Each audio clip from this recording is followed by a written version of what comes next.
বরিশালে গত কয়েকদিন ধরে বেড়েছে লোডশেডিং। এলাকাভেদে প্রতিদিন ৮ থেকে ১০ বার লোডশেডিং হচ্ছে নগরীর বিভিন্ন এলাকায়। গরম বাড়তে থাকায় একদিকে যেমন ভোগান্তি বাড়ছে, অন্যদিকে বিরূপ প্রভাব পড়ছে ব্যবসা বাণিজ্যে। চৈত্রের শেষ দিকে যখন বাড়ছে তাপমাত্রার পারদ, তখন হঠাৎ করে লোডশেডিংয়ের কারণে ভোগান্তিতে বরিশালের বাসিন্দারা।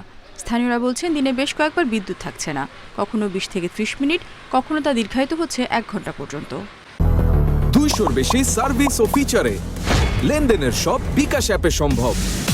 চৈত্র মাস খুব গরম, এই জায়গায় থেকে এই যে লোডশেডিং, বিদ্যুৎ বিভ্রাট, যার জন্য কিন্তু ছাত্ররা সেইভাবে পড়ায় মনোযোগ দিতে পারছে না। লোডশেডিংয়ের প্রভাব পড়েছে ব্যবসা বাণিজ্যেও।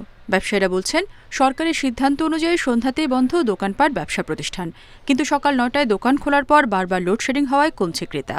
তেলের সংকট থাকায় জেনারেটরও চালাতে পারছেন না অনেকে। মানে ব্যবসা বাণিজ্য একদম হ্যাম্পার হইতেছে এবং ঠিকমতো তেল পাওয়া যাইতেছে না, তো জেনারেটর চালাইতে পারতেছি না, কয়বার জেনারেটর চালানো যায়।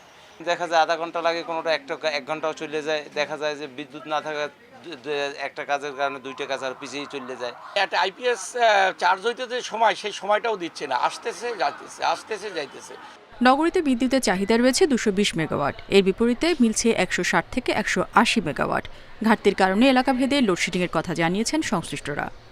একবার সে লোডশেড হলো, আবার 3-4 ঘন্টা পর ওই ফিডার আবার লোডশেডে পড়লো। যতক্ষণ পর্যন্ত গ্রিড থেকে লোডশেড উইথড্র করা না হয়, ততক্ষণ পর্যন্ত এভাবে লোডশেড চলতেই থাকে। এখন এটা গ্রিডেই যে জেনারেশন আসতেছে কম, যার কারণে প্রত্যেক জেলায় জেলায় লোডশেড করা লাগতেছে।